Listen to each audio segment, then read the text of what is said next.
Pasamos a la siguiente presentación, resultados de la implementación de la PrEP oral en España, persistencia, adherencia y factores asociados a la no retención en el programa. Y presenta a Anais Corma del Hospital Clínico Universitario de Valencia. Muchas gracias. En primer lugar, dar las gracias al Comité Científico por haber elegido nuestro trabajo para poder presentarlo. Yo lo voy a presentar en nombre de todas mis compañeras y compañeros que veis ahí y que son muchos más. Como bien sabéis, la PrEP, ya hemos hablado mucho de ella, pero es una estrategia eficaz en la prevención del VIH y su eficacia sobre todo depende de la adherencia y de la persistencia en el circuito de cuidados. Sin embargo, en España el conocimiento sobre los patrones de retención y adherencia en la práctica clínica real sigue siendo limitado.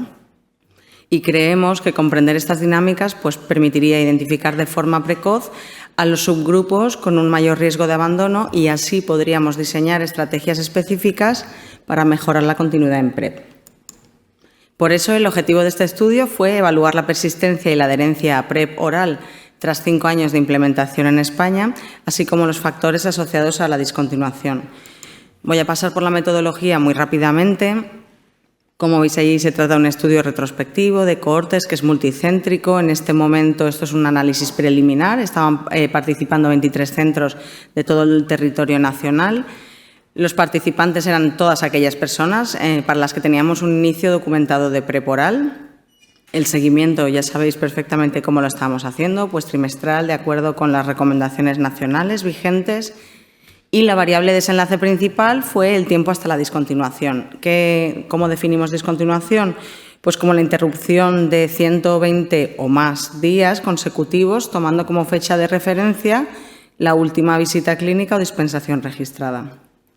De forma secundaria también medimos la adherencia y definimos como adherencia subóptima aquella adherencia en la que se tomaban menos de 4 dosis por semana. Y bueno, para analizar los factores asociados a la discontinuación, lo que hicimos fue una regresión de Cox. En esta tabla podéis ver las características basales de todos los participantes incluidos en el estudio. En total fueron 3.203 personas, como veis. Una edad mediana de 38 años, muy parecido a lo que ya se ha comentado. La gran mayoría eran hombres gays, bisexuales y otros hombres que tienen sexo con hombres, cisgénero. Teníamos un 2% de mujeres transgénero, un 30% de personas nacidas fuera de España. Con respecto a conductas, prácticas sexuales, tenemos un 14% de personas que practicaban chemsex, 8% de personas que ejercían la prostitución y con respecto a la toma de PrEP, tenemos un 17% de personas que ya habían tomado PrEP en otra ocasión. Casi la gran mayoría, como veis, un 82% de las personas que incluimos en este estudio habían iniciado PrEP antes de 2024, o sea que teníamos que tener un buen seguimiento a priori y la gran mayoría de personas inició PrEP de forma diaria. Bueno, ¿qué es lo que vimos al final? Pues que en un tiempo de 14 meses de mediana de seguimiento se produjeron 631 discontinuaciones, lo que supone una incidencia acumulada del 20%. Y como veis en la figura, que es bastante representativa, hubo diferencias estadísticamente significativas entre la proporción de hombres cis que discontinuaron y la proporción de mujeres cis y trans que discontinuaron. Con respecto a la adherencia subóptima, tenemos un 2% de personas en las que se documentó esa adherencia y de seroconversiones se documentaron en 15 personas, lo que supone un 0,5%. ¿Qué es lo que nos da esto? Nos da la siguiente cascada de retención en PrEP.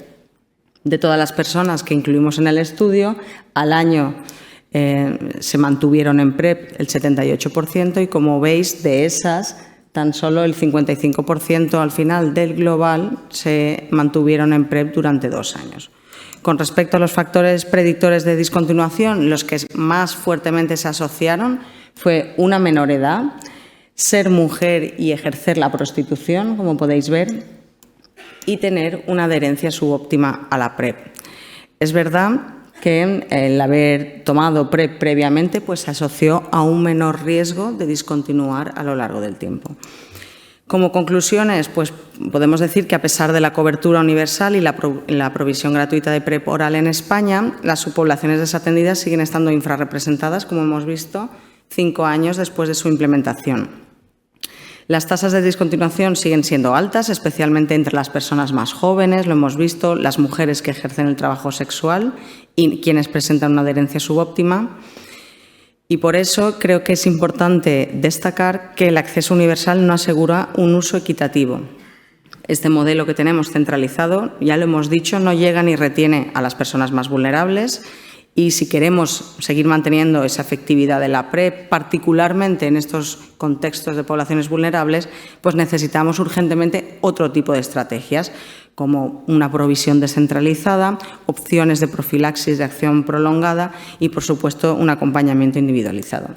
Y nada más, dar las gracias a todas mis compañeras y compañeros que participan en este estudio y a todas vosotras por vuestra atención. Gracias.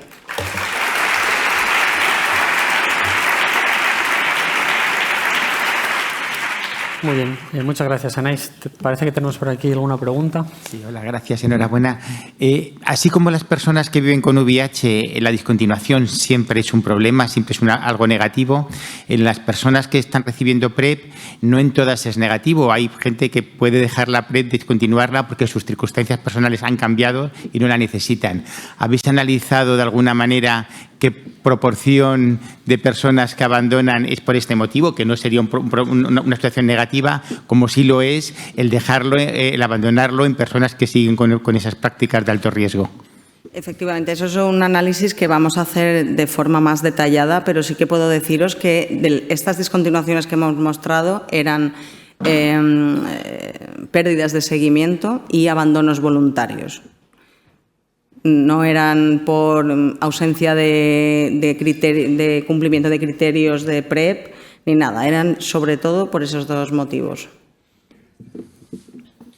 Mi pregunta iba en el mismo sentido. Yo te propondría un análisis de sensibilidad con datos que seguro que tienes y es el porcentaje de infecciones de transmisión sexual. O sea, para saber los sujetos que dejan PrEP, cuántos han dejado tener un alto riesgo y cuántos lo mantienen, puedes mirar cuántos han tenido una ITS en los últimos 6 meses. Porque que un sujeto con alto riesgo abandone la PrEP es una catástrofe. Pero si ahí está metida gente que a lo mejor el PrEP no es de por vida, o sea, que bajo su riesgo, si puedes hacer esa distinción, el mensaje es muy contundente. Pues me lo voy a apuntar. Muchas gracias. Parece que hay otra pregunta por allí. Sí, Félix de Barcelona Checkpoint. Felicidades por el trabajo, Anaís, que es muy relevante. Quería solamente hacer una pregunta o un comentario, porque creo que has definido la discontinuación como 120 días sin acudir a una visita de control, pero algunos centros estamos empezando a distanciar la frecuencia de visitas para tratar de dar solución al problema de las listas de espera, empezando a hacer controles cada 4, 5, 6 meses incluso. Entonces, quería saber si esto lo habéis tenido en cuenta o pensáis que es relevante tenerlo en cuenta, cómo puede afectar. Y también el otro comentario sobre la PrEP a demanda, porque es prácticamente inexistente, ¿no? Según los datos, es realmente muy residual.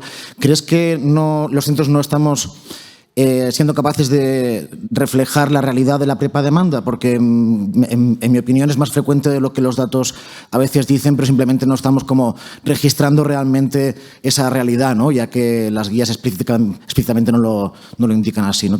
Saber tu opinión sobre esto. Pues mira, con respecto al seguimiento estoy totalmente de acuerdo porque de hecho ya hay centros que hacen un seguimiento semestral. Entonces quizá esa definición la vamos a tener que revisar. En principio, como esto sobre todo son los primeros años en los que se implementó la PrEP, sí que creemos que el seguimiento, digamos, se hacía más homogéneamente de forma trimestral, pero eso es algo que sin duda tendremos que ver.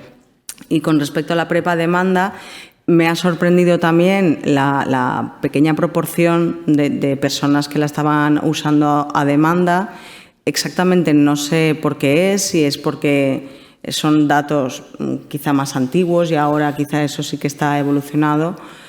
Pero lo que sí que te puedo decir, lo que sí que me he encontrado, y creo que es una cosa en la que estamos bastante de acuerdo, es que la adherencia se registra de forma muy heterogénea.